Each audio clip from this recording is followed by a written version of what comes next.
aussi, depuis le jour où nous en avons été informés, nous ne cessons de prier Dieu pour vous et de demander que vous soyez remplis de la connaissance de sa volonté, en toute sagesse et intelligence spirituelle, pour marcher d'une manière digne du Seigneur et lui être entièrement agréable, portant des fruits en toutes sortes de bonnes œuvres et croissant par la connaissance de Dieu, fortifiés à tous égards par sa puissance glorieuse, en sorte que vous soyez toujours et avec joie, persévérants et patients. Rendez grâce au Père qui vous a rendu capable d'avoir part à l'héritage des saints dans la lumière, qui nous a délivrés de la puissance des ténèbres et nous a transportés dans le royaume du Fils de son amour, en qui nous avons la rédemption, la rémission des péchés. Parole du Seigneur. Amen. Amen.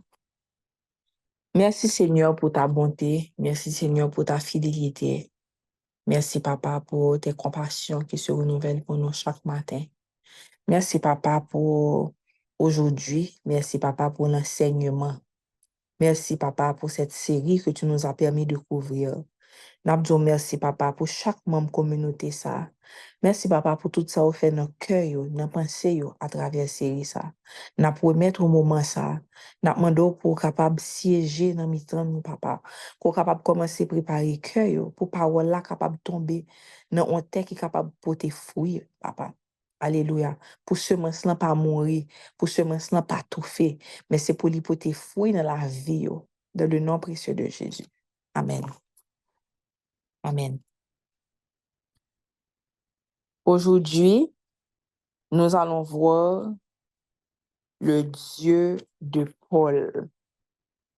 Le Dieu de Paul, l'apôtre Paul, que vous connaissez tous, si vous êtes chrétien, et qui a écrit 3 quarts du Nouveau Testament.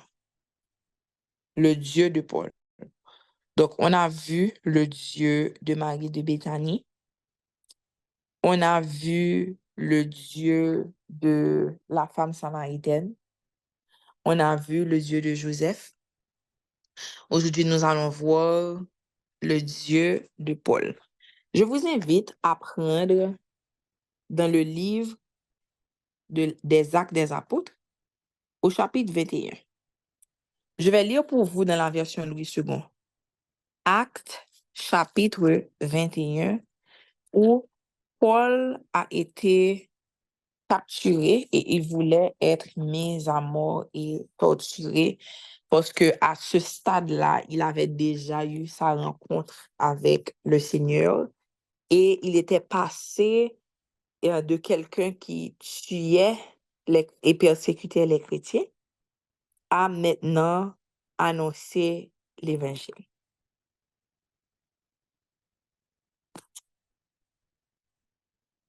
Est-ce que je vérifie que c'est bien 21?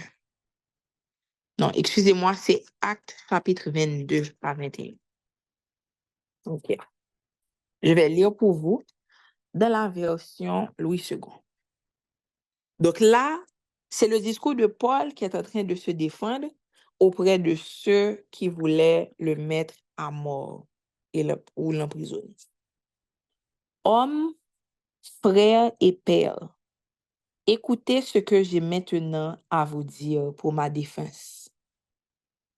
Lorsqu'ils entendirent qu'il leur parlait en langue hébraïque, ça veut dire en hébreu, qu'il leur parlait en langue hébraïque, ils redoublèrent de silence. Et Paul dit, « Je suis juif, né à Tarse, en Cilicie, mais j'ai été élevé dans cette ville-ci et instruit au pied de Gamaliel dans la connaissance exacte de la loi de nos pères, étant plein de zèle pour Dieu, comme vous l'êtes tous aujourd'hui. J'ai persécuté à mort cette doctrine, liant et mettant en prison des hommes et des femmes. Le souverain sacrificateur et tout le collège des anciens m'en sont témoins. J'ai même reçu d'eux des lettres pour les frères de Damas, où je me rendis afin d'amener liés à Jérusalem ceux qui se trouvaient là et de les faire punir. Comme j'étais en chemin et que je m'approchais de Damas, tout à coup, vers midi, une grande lumière venant du ciel resplendit autour de moi. Je tombai par terre et j'entendis une voix qui me disait, Saul, Saul, pourquoi me persécutes-tu? Je répondis, Qui es-tu, Seigneur? Et il me dit, Je suis Jésus de Nazareth que tu persécutes. Ceux qui étaient avec moi virent bien la lumière, mais ils n'entendirent pas la voix de celui qui parlait. Alors je dis, Que ferai-je, Seigneur? Et le Seigneur me dit, Lève-toi, va à Damas, et là, on te dira tout ce que tu dois faire. Comme je ne voyais rien à cause de l'éclat de cette lumière, ceux qui étaient avec moi me prirent par la main et j'arrivai à Damas. Or, un nommé Ananias, homme pieux selon la loi, et de qui tous les Juifs demeurant à Damas rendaient un bon témoignage, vint se présenter à moi et me dit, Saul, mon frère, recouvre la vue. Au même instant, je recouvrai la vue et je le regardai. Il dit, Le Dieu de nos pères t'a destiné à connaître sa volonté, à voir le juste et à entendre les paroles de sa bouche, quand tu lui serviras de témoin auprès de tous les hommes des choses que tu as vues et entendues. Et maintenant, que t'as-tu? Lève-toi, sois baptisé et lavé de tes péchés, en invoquant le nom du Seigneur. De retour à Jérusalem, comme je priais dans le temple, je fus ravi en extase. Et je vis le Seigneur qui me disait, À toi, et sors promptement de Jérusalem, parce qu'ils ne recevront pas ton témoignage sur moi.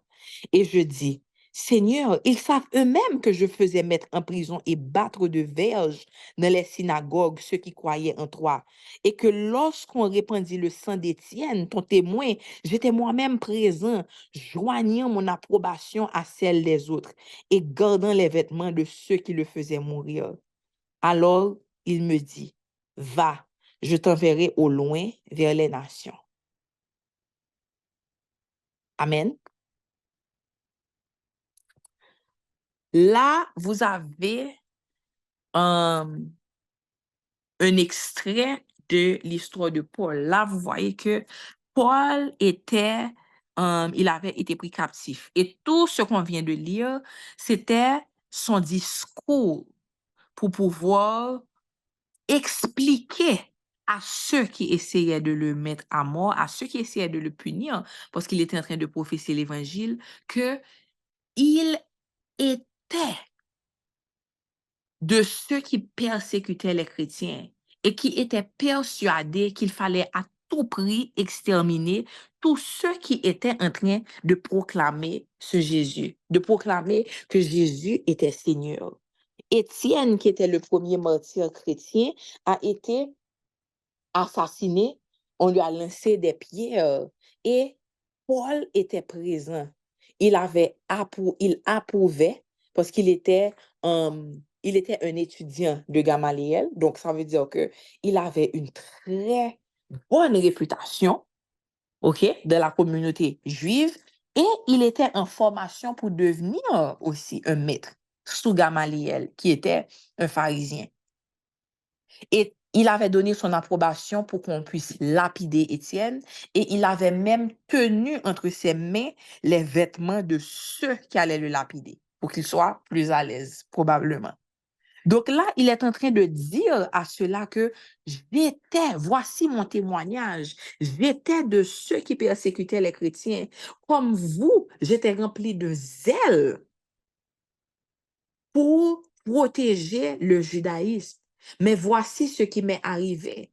Alors que j'étais en route pour Damas, pour prendre les prisonniers chrétiens et les amener ici pour les punir pour leurs crimes, entre guillemets, quelque chose s'est passé. Quelque chose s'est passé. Écrivez dans le chat, quelque chose s'est passé. On a vu la semaine passée que il y a quelque chose qui doit se passer. Il y a quelque chose qui doit changer lorsque tu as cette rencontre avec Dieu. Pour Paul, tout comme pour la femme samaritaine, il y a quelque chose qui s'est passé sur le chemin de Damas. Il y a quelque chose qui s'est passé sur le chemin de Damas et qui a complètement été interrompu le plan de Paul. Le Dieu de Paul est le Dieu qui change ta destinée.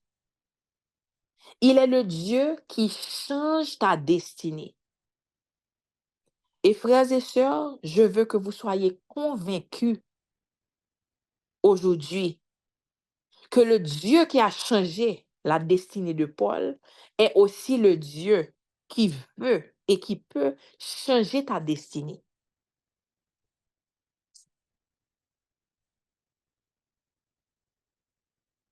Le Dieu de Paul est le Dieu qui nous montre que nous pouvons être dans l'erreur même avec les bonnes intentions. Lorsqu'on lit ce chapitre, parce que lorsque vous ne lisez pas vraiment l'histoire de Paul, lorsque vous brossez, OK? Vous passez de façon superficielle sur l'histoire de Paul, on sait déjà que Paul a l'identité de celui qui persécutait les chrétiens, pas vrai? On sait que Paul, donc, sachant ça, on peut voir Paul comme quelqu'un qui était cruel, quelqu'un qui était sans pitié, etc.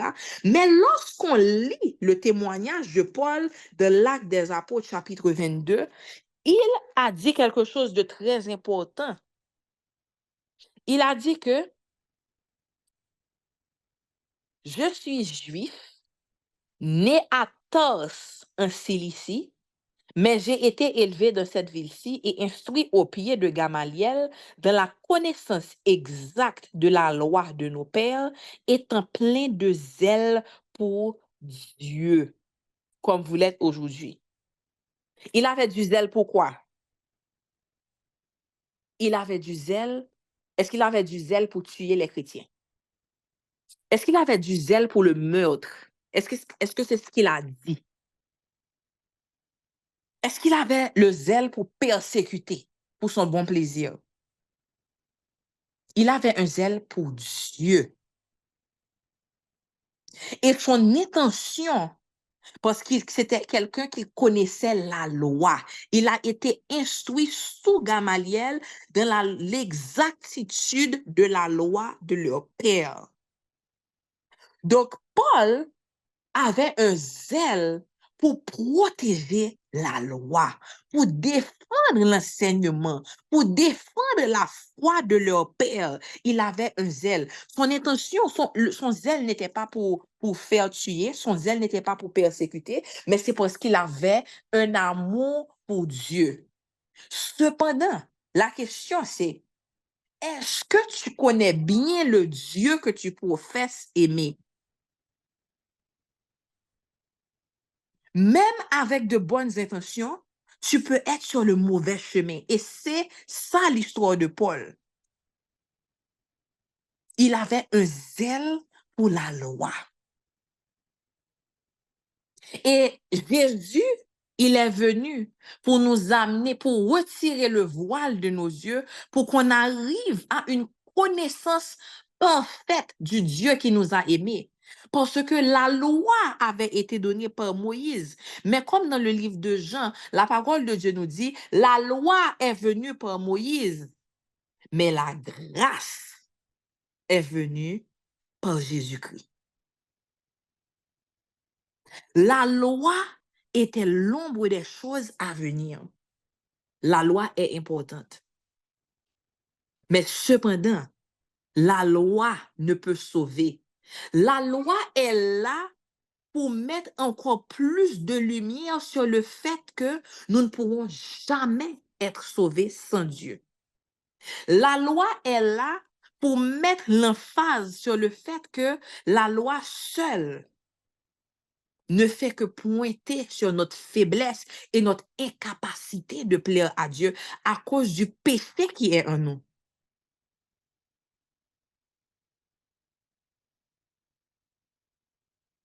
Donc ici, vous voyez que Paul n'avait pas un zèle pour ce qui était mauvais. Son intention était bonne, mais la connaissance qu'il avait de Dieu n'était pas complète. Donc toi, aujourd'hui, est-ce que tu connais bien le Dieu que tu professes? Est-ce que ton zèle est bien dirigé? Est-ce que ton zèle est dirigé vers la condamnation des autres? Est-ce que peut-être à cause de ton background, peut-être que tu as grandi dans un environnement où il y avait beaucoup de jugements, au sein d'une église, d'une communauté où il y avait beaucoup de jugements, où toute l'emphase était mise sur l'apparence externe des autres? Et que même si tu es en train de grandir et de mûrir dans cette foi, il y a quelque chose en toi qui n'a pas été transformé et que tu restes peut-être sur l'apparence. Ou peut-être que tu aimes Dieu, mais que you're struggling with judgment. Tu juges souvent les autres. Ou peut-être que tu dis que tu aimes Dieu, mais tu n'as pas vraiment compris le concept de la grâce. Tu essaies de mériter l'amour de Dieu. Je te pose la question à toi aujourd'hui, chaque personne individuellement. Est-ce que ton zèle est bien dirigé? Ou ça qu'il y a des failles? Ou ça que tu sais que Dieu est en train de te demander de ralentir pour qu'il puisse te montrer une voie plus excellente? Nous tous là, on a peut-être quelque part un domaine ou plusieurs domaines de notre vie, de notre marche chrétienne, où il y a une faille. Et Dieu te dit, je vois ton zèle, je vois que tu veux continuer à avancer, mais là, il faut régler ça. Je veux te montrer une voie encore plus excellente. Je sais que ton intention est bonne, mais je veux te montrer une voie encore plus excellente. Je sais que tu m'aimes et que tu dis que tu veux me servir, mais mon fils, ma fille, je veux te montrer une voie encore plus excellente. Je veux que tu apprennes à me connaître. Je veux que tu apprennes à mieux me connaître pour que ton zèle soit bien dirigé, pour que ta fougue soit bien dirigée. Le Dieu de Paul est le Dieu qui nous montre que nous pouvons être dans l'erreur même avec les bonnes intentions. Et qu'est-ce qu'on peut apprendre de ce point-là? Ce point-là nous montre que il est important pour nous d'avoir des racines solides. Des fois, on a envie de faire tellement de choses, on a envie d'avancer tellement vite, mais on ne prend pas le temps de développer les racines. Ça nous montre que des fois, c'est pas des fois, Dieu, lorsqu'il nous appelle à ralentir, à prendre des périodes de sabbat, à prendre un jour de sabbat, il sait pourquoi. Faites attention à ne pas avancer et avancer et avancer et réaliser bien trop tard que vous avanciez trop vite dans la mauvaise direction. Il faut prendre le temps d'apprendre. Il faut prendre le temps de mûrir. Il faut prendre le temps, comme on avait vu il y a 2 semaines de ça, à travers l'enseignement, le Dieu de Joseph. Un Dieu qui t'aime est un Dieu qui te forme. Quelqu'un qui t'aime vraiment, someone who really cares about you, li pa jam kito aller trop vite.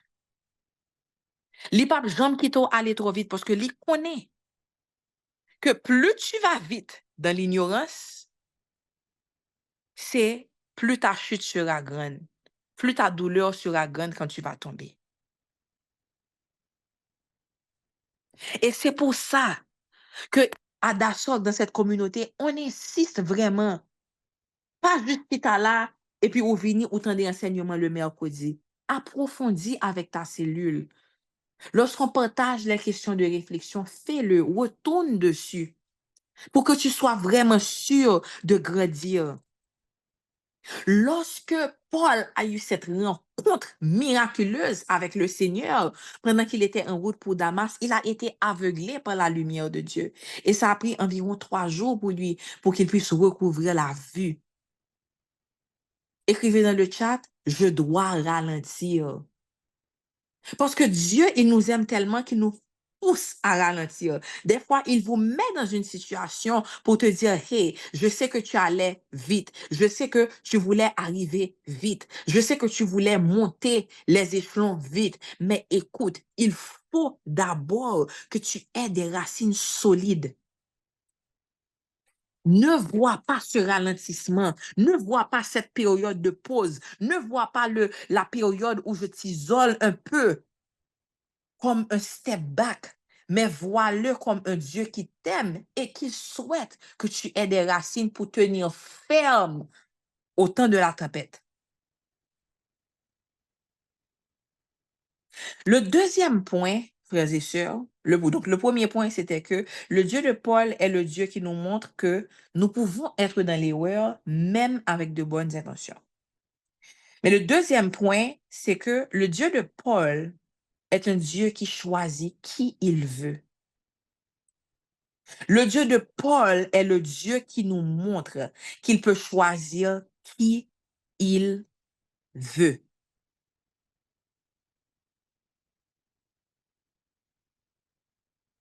Paul était celui qui persécutait les chrétiens. Et on pourrait penser que ça, ce serait un facteur qui pourrait le disqualifier et qui pourrait montrer qu'il avait commis trop d'erreurs, qu'il était trop tard. Mais cependant, Dieu nous montre que dans sa miséricorde, il choisit qui il veut. Quand n'oubliez pas qu'on a vu que c'est le Dieu de quiconque. La parole de Dieu nous dit que Dieu, le Père, a tant aimé le monde qu'il a envoyé son Fils unique afin que quiconque croit en lui ne périsse point, mais ait la vie éternelle. Ne doute pas lorsque tu vois que Dieu veut t'utiliser. Et Dieu veut tous vous utiliser. Ne laisse pas ton passé, ne laisse pas les paroles qui ont été prononcées sur ta vie te faire croire que Dieu n'est pas capable d'agir à travers toi. Si tu lui fais confiance, si tu lui remets réellement ta vie.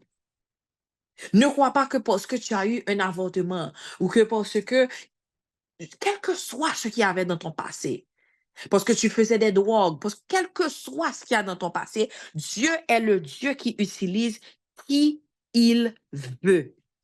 Il est le Dieu qui te pardonne. Il est le Dieu qui te lave. Et vous voyez, Ananias a dit à Paul que maintenant, il recouvre la vue, sois baptisé et sois lavé de tes péchés. Oui, Dieu peut t'utiliser, mais ce qu'il faut, c'est un changement de direction, que tu changes ton cœur, que tu prennes la décision de le suivre. Il faut que tu décides, il faut que tu prennes la décision en toi-même. I have decided to follow Jesus. Pas de monde qui prend décision ça pour vous. C'est toi qui dois savoir que quelque chose s'est passé. Et à partir de cette chose-là, mon cœur a été touché et j'ai décidé de le suivre. J'ai décidé de lui remettre ma vie. J'ai décidé de changer de direction. J'allais à droite. Maintenant, j'ai complètement changé. J'étais en train d'aller dans la mauvaise direction. Mais il y a quelque chose qui s'est passé. Il y a quelque chose qui s'est passé sur la route de Damas. Il y a quelque chose qui s'est passé à cette retraite où j'ai été. Il y a quelque chose qui s'est passé au réveil. Il y a quelque chose qui s'est passé lorsque je suis montée un mercredi pour écouter cet enseignement. Il y a quelque chose qui s'est passé un matin pendant la prière du matin. Quel que soit le moment que Dieu choisit, il y a quelque chose qui s'est passé quand j'étais seule dans ma chambre. Il y a quelque chose qui s'est passé lorsque Dieu m'a réveillée au milieu de la nuit pour prier. Quelque chose s'est passé. Mais à la suite de cet événement, à la suite de ça, lorsque quelque chose s'est passé, il faut que toi, tu répondes. Il faut qu'il y ait une réponse de ta part. Est-ce que tu lui dis oui? Est-ce que tu réponds à son appel? Et qu'est-ce qu'il y a dans ta vie comme preuve que tu as répondu à cet appel? Qu'est-ce qui montre que tu as répondu à cet appel? Qu'est-ce qui montre que quelque chose a changé? La parole de Dieu nous dit que qui est en Christ est une nouvelle créature. Voici, les choses anciennes sont passées, toutes choses sont devenues nouvelles. Les choses anciennes sont passées, toutes choses sont devenues nouvelles. Mais il y a plusieurs qui ont eu une rencontre avec Dieu, qui ont réellement eu une rencontre avec Dieu, mais qui n'ont pas dit oui. Parce que lorsque tu regardes leur vie, il n'y a absolument rien comme preuve de changement. You have the same lifestyle. You talk the same way. Tu as l'affection pour les mêmes choses. Il n'y a rien dans ta vie qui montre ton oui. Oui, peut-être qu'il y a quelque chose qui s'est passé et que Dieu t'a appelé, mais ça ne veut pas dire que tu as répondu. 2 Corinthiens 5, versets 17 et 18, version Bible du Semeur. Ainsi, si quelqu'un est uni à Christ, il appartient à une nouvelle création. Les choses anciennes sont passées. Voici, les choses nouvelles sont venues. Tout cela est l'œuvre de Dieu qui nous a réconciliés avec lui par Christ et qui nous a confié le ministère de la réconciliation. Amen. Le Dieu de Paul est un Dieu qui choisit qui il veut. Mes frères et sœurs, je vous pose la question aujourd'hui. Il t'a choisi, mais est-ce que toi, tu as répondu à son appel? Le troisième point, c'est que le Dieu de Paul est le Dieu qui te donne un témoignage. Le Dieu de Paul est le Dieu qui te donne un témoignage. C'est impossible de dire que tu as eu une rencontre avec Dieu et ne pas avoir un témoignage. Le plus beau cadeau qu'il te fait, c'est qu'il te donne un témoignage pour que ensuite, toi, tu puisses aller raconter et partager cette bonne nouvelle, que tu étais aveugle et que maintenant tu vois, que tu étais perdu, mais que maintenant tu es retrouvé. Je ne sais pas s'il y a quelques personnes ici qui ont regardé la saison 1 du show The Chosen. Il y a une phrase qu'ils ont fait Marie de Magdala dire dans la série que j'aime beaucoup parce que pour moi, ça résume le salut. Dans le show, elle dit, on lui demande qu'est-ce qui s'est passé. Et là, elle dit, All I know is that I was one way and now I am another. And the only thing that happened in between is him. J'étais d'une façon, maintenant je suis d'une autre façon. Et la seule chose qui s'est passée entre ces deux choses, c'est lui. Et ça, pour moi, lorsqu'ils ont mis ça, j'ai dit, wow, yes, yes, yes. Parce que lorsque tu dis quelque chose s'est passé, lorsque tu dis que quelque chose a changé, c'est ça, c'est ça. Il y a un avant et un après. Le Dieu de Paul, c'est le Dieu de l'avant et de l'après. Est-ce que lorsqu'on regarde ton avant et ton après, on peut voir que quelque chose s'est passé? Et lorsqu'on voit que quelque chose s'est passé, que ceux qui te demandent ce qui s'est passé, que tu puisses pointer vers lui. Lui, c'est lui qui s'est passé. Il m'a touché, il m'a restauré. Sa lumière a brillé sur moi. J'ai été convaincu qu'il est qui il dit qu'il est. J'ai été convaincue de ma nature charnelle, de ma nature pécheresse. He happened. And because he happened, everything has changed. Everything has changed. Et je vous dis vraiment, frères et sœurs, ce serait vraiment dommage. Parce que je sais qu'il y a plusieurs personnes sur cet appel qui se sont arrêtées quelque part. Peut-être que vous avez participé au réveil.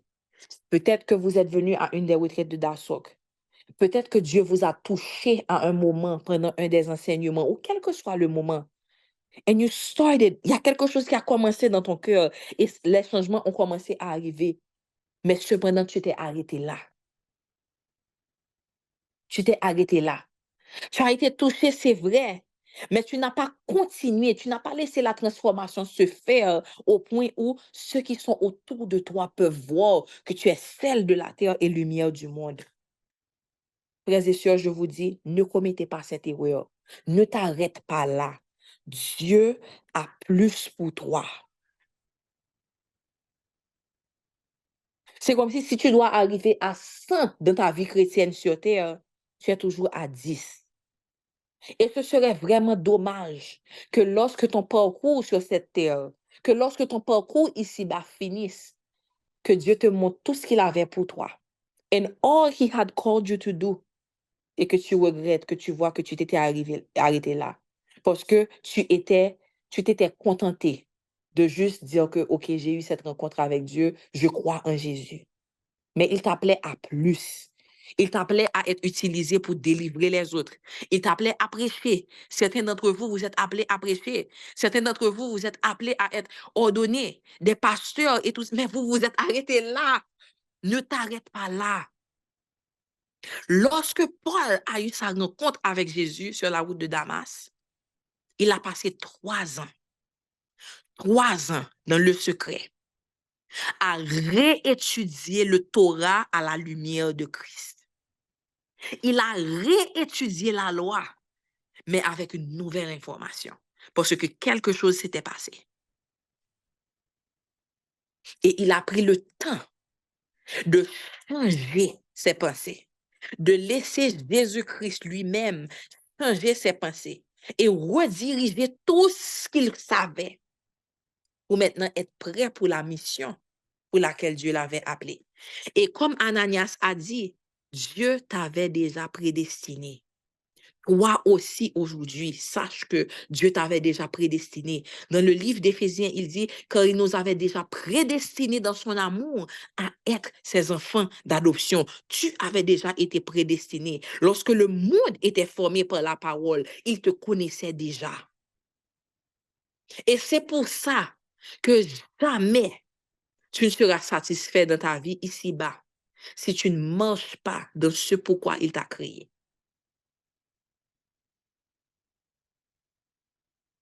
Le Dieu de Paul te donne un témoignage. Quel est ton témoignage aujourd'hui? Est-ce que tu peux dire, voici comment j'étais et aujourd'hui, voici comment je suis? Et ce qui s'est passé entre les deux, c'est lui. J'ai eu une rencontre avec lui. J'ai été touché par lui. J'ai été convaincu. Alléluia. Quelle que soit la personne qui l'utilise pour que ce moment se passe, que ce soit ton pasteur, que ce soit un ami, une amie, frère en Christ, sœur en Christ, ces gens-là sont des outils entre ses mains. Mais ce qui s'est passé réellement, c'est lui. C'est lui. La parole de Dieu nous dit, personne ne peut venir au Père si le Père ne l'attire pas. Il t'avait déjà appelé.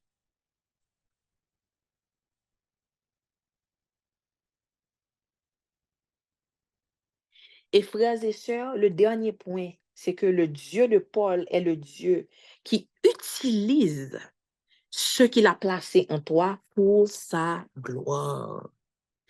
Il utilise ce qu'il a placé en toi pour sa gloire. Et c'est pour ça que je veux que si vous partiez avec une chose aujourd'hui, c'est que Paul avait déjà un zèle pour Dieu. C'était mal dirigé. Et lorsqu'il a donné sa vie à Dieu, Dieu a transformé.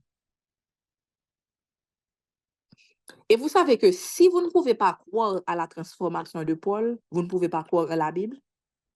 Si vous ne pouvez pas croire que le Dieu de Paul, que c'est un Dieu qui choisit ceux qui étaient des meurtriers, qui avaient un zèle déformé, vous ne pouvez pas croire à la Bible parce que Paul a écrit 3 quarts du Nouveau Testament. Presque tout ce que tu lis dans le Nouveau Testament a été écrit par lui, celui dont on parle là aujourd'hui. Donc, ça demande la foi en celui qui l'a changé. Ça demande que tu crois en ce qui s'est passé dans sa vie pour que tu crois réellement que Jésus est celui qui lui a inspiré ce qu'il a écrit.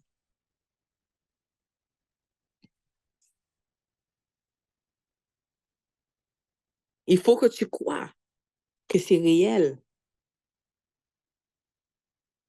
Romains 5, verset 8 nous dit, « Mais voici comment Dieu nous montre l'amour qu'il a pour nous.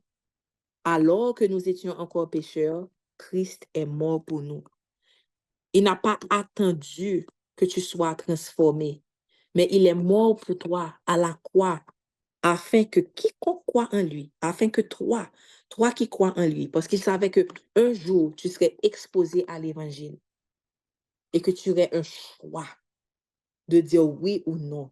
Je dis, afin que quiconque croit en lui ne périsse point, mais ait la vie éternelle. Ce même Dieu, le Dieu de Paul, le Dieu qui te montre que tu peux avoir un zèle qui est mal dirigé, que tu peux dire l'aimer, mais aller dans une mauvaise direction. Le Dieu qui te montre qu'il fait choix de qui il veut et que rien ne peut te séparer de son amour pour toi qui a été manifesté en Jésus-Christ notre Seigneur. Le Dieu qui te donne un témoignage afin que tu sois le sel de la terre et la lumière du monde. Et enfin, le Dieu qui utilise ce qu'il avait déjà placé en toi pour sa gloire. Eh bien, ce Dieu, ce soir, il te parle et il te dit qu'il est aussi ton Dieu, qu'il est celui qui change ta destinée, qui est celui qui te donne une nouvelle direction. It doesn't matter les erreurs que tu as commises jusqu'à présent. Si aujourd'hui tu te repens, si aujourd'hui tu confesses, si aujourd'hui tu changes de comportement, tu changes de direction et que tu le laisses changer tes pensées, il va te donner un nouveau départ. Il l'a fait pour Paul, il le fera pour toi aussi. Mais est-ce que tu réponds à son appel? Est-ce que tu changes de direction? Est-ce que tu décides ce soir de te détourner de tes mauvaises voies pour le suivre?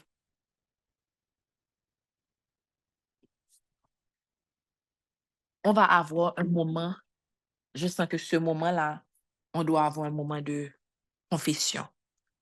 Chacun de votre côté, prenez ce temps-là pour lui demander pardon.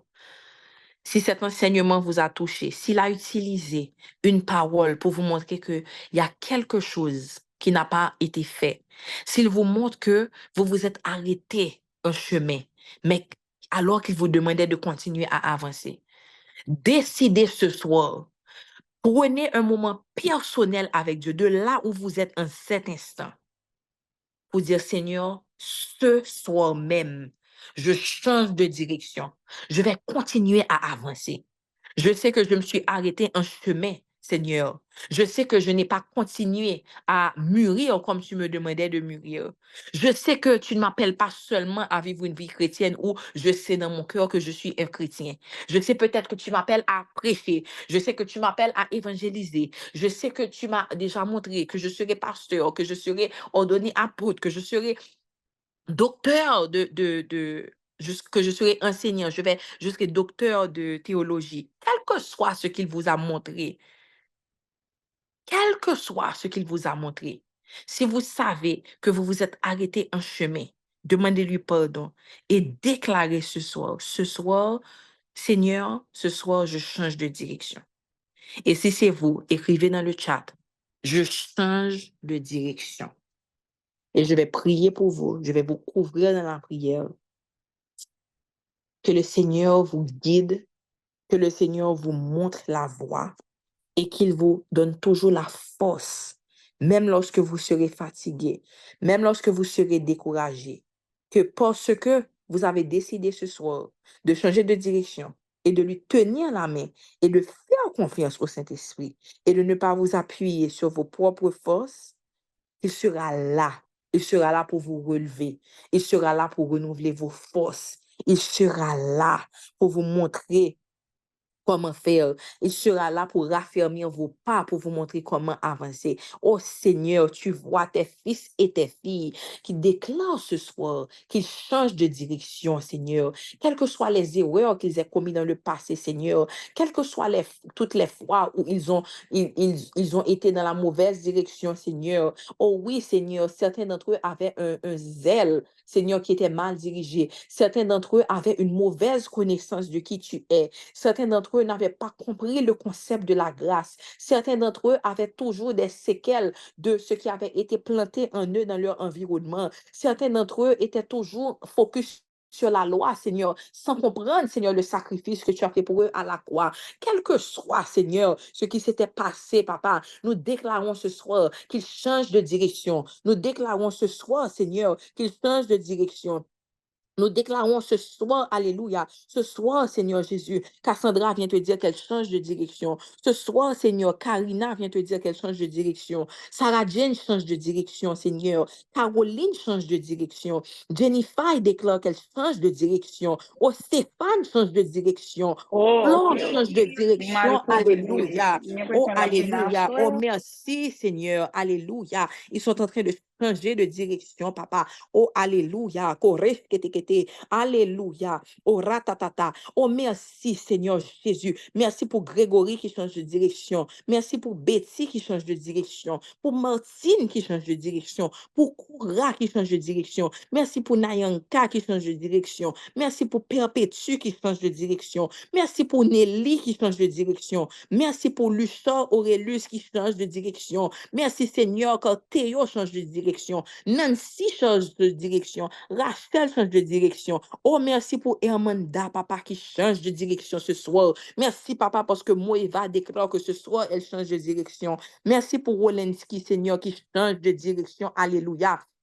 Oh, merci, papa. Merci, Wadewa. Merci pour Chrisley qui change de direction, papa. Merci pour Migali qui change de direction. Oh, merci pour Gaël, papa. Elle change de direction. Merci pour Naomi, papa, qui change de direction. Merci pour Jean-Marie qui change de direction. Merci pour Kimberly qui change de direction. Merci pour Daphné, papa, qui change de direction. Merci pour Fabiona, papa, qui change de direction. Alaina change de direction ce soir dans le nom de Jésus. Anne-Marjorie change de direction ce soir dans le nom de Jésus. Jeff change de direction ce soir dans le nom de Jésus. Annie change de direction ce soir dans le nom de Jésus. Oh, papa, ta fille Elisabeth, elle change de direction dans le nom de Jésus. Oh, Stacy change de direction dans le nom de Jésus. Dan change de direction ce soir. Gaël change de direction. Lovely change de direction. Geneviève change de direction. Oh, Georgia change de direction. Lucas change de direction, papa. Alléluia. Oh, merci, Seigneur. Alléluia. Vanessa change de direction. Medusa change de direction, Seigneur. Oh, Jean-Luc change de direction. Mélissa change de direction. Oh, Bettiana change de direction, papa. Oh, tu vois le cœur de tes enfants ce soir qui change de direction. Franzo change de direction. Marika change de direction. Oh, merci pour Elodie, papa, qui change de direction. Pour Jessica qui change de direction. Pour Ghislaine qui change de direction, papa. Pour tous ceux qui sont sur cet appel, Seigneur, qui décident ce soir qu'ils changent de direction. Oh oui, Seigneur, alléluia. Merci, papa, tu vois leur cœur. Oh, ils changent de direction, papa. Oh, nous changeons de direction, Seigneur, papa. Oh oui, Seigneur, nous savons que dans un ou plusieurs domaines de nos vies, on allait dans la mauvaise direction. Oh oui, nous le savons, papa. Mais nous n'avons pas la force par nous-mêmes pour changer de direction. C'est pour ça, Seigneur, que nous déclarons à soi, oh, I surrender, God. Nous remettons toute bagaille. Oh, m'abandonner, on en met en papa. M'abandonner, on en met en papa. Oh, renoncer à tête moi. Oh, Seigneur, fais-nous gens ouvlés. Transformez-nous gens ouvlés, papa. Ouvrez bouche nous pour nous parler. Ouvrez bouche nous pour nous déclarer. Oh, fais-nous gens ouvlés, papa. Même le moi pas vlé, papa. Oh, restaurer moi, Seigneur. Alléluia. Oh, transformer moi, papa. Alléluia. Oh, alléluia, alléluia, alléluia. Je vois qu'il y a une ou plusieurs personnes sur cet appel. C'est par rapport à la relation dans laquelle tu es. Tu sais déjà que c'est pas là que Dieu veut que tu sois. Mais pour une raison ou une autre, tu attends. Tu attends encore et encore et encore. Change de direction ce soir. Ne laisse pas l'ennemi avoir une porte ouverte pour détruire ta vie. La mauvaise relation, être dans la mauvaise relation peut détruire ta vie. Tu ne peux même pas imaginer. Ça peut détruire ta vie de plusieurs façons. You already know. Dieu t'a déjà donné les signes, il t'a déjà montré, tu sais déjà, on t'a déjà parlé, tu sais déjà que c'est pas là que Dieu veut que tu sois. Qu'est-ce que tu attends? Un jour, il suffit d'un jour pour que l'ennemi utilise le fait que tu sois mal positionné pour détruire ta vie. Change de direction ce soir. Change de direction ce soir. Il y a une expression en anglais qu'on appelle cold turkey. Cold turkey, c'est tu fais un changement drastique. Arrête de dire que, ah, mais je dois faire une transition, je dois faire ceci, cela. Tu as déjà reçu l'instruction. Fais ça sec. Change de direction ce soir même et Dieu sera avec toi. Ne t'inquiète pas. Ne pense pas que ce que tu renonces pour Dieu, que ça va laisser un vide qui ne pourra pas combler. L'Éternel est plus que capable de prendre soin de toi et de combler tous les vides que tu pourrais avoir. Change de direction. Ne regarde pas en arrière 1 an plus tard pour dire, ce soir-là, le Saint-Esprit m'avait convaincu, le Saint-Esprit m'avait touché, le Saint-Esprit m'avait parlé, j'aurais dû écouter. Ce que je vous dis là, c'est des choses vécues. Avoir un souvenir vivant dans ta tête de ce moment-là où le Saint-Esprit t'avait dit, run, et que tu n'as pas pu écouter. Et même si Dieu peut te restaurer après, il y a des séquelles que l'ennemi peut mettre dans ton âme. Il y a des épines, des blessures que Dieu peut placer dans que l'ennemi peut placer dans ton âme. Que même lorsque tu déciderais finalement de prendre le bon chemin, qui seront très difficiles à guérir. Et il y a un temps que tu perds, il y a des années que tu perds que tu ne pourras jamais retrouver. Change de direction ce soir. Pas fait tête due. Change de direction. Tu ne le regretteras pas. Tu arriveras plus tard, tu vas regarder en arrière, tu diras merci Seigneur. Merci Seigneur, parce que ce soir-là, tu m'as retiré de cette situation qui allait détruire ma vie. Cette relation n'est pas pour toi. C'est pas là que Dieu veut que tu sois. Change de direction. Dieu a bien plus pour toi. À celui qui peut faire infiniment au-delà de tout ce que tu peux imaginer ou penser. Alléluia.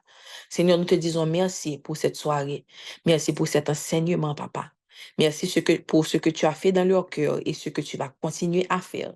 Nous croyons, Seigneur, que toi qui as commencé cette bonne œuvre, que tu la rendras, cette bonne œuvre en nous, tu la rendras parfaite jusqu'au jour de Jésus-Christ. Bénis-les, papa. Continue à les accompagner. Dans ton nom précieux, Seigneur Jésus, nous prions. Amen. N'oubliez pas, l'heure est à la semence. Commencez à semer pour les 10 ans de DASOC à la fin, à la fin de l'année, 7 et 8 décembre 2024. Si l'équipe peut partager encore une fois les informations sur comment semer, s'il vous plaît, partagez le posture. L'heure est à la semence. Commencez à semer et commencez aussi à déclarer sur vos semences. Qu'est-ce que vous voulez que Dieu fasse pour les 10 prochaines années dans vos vies à travers ce ministère? OK? Donc, équipe de communication, s'il vous plaît, partagez le poster pour que tout le monde sache comment semer. N'oubliez pas de souscrire au newsletter, de rester connecté sur les réseaux sociaux. Donc, sauvegardez la photo. Que Dieu vous bénisse et à demain matin pour la prière du matin.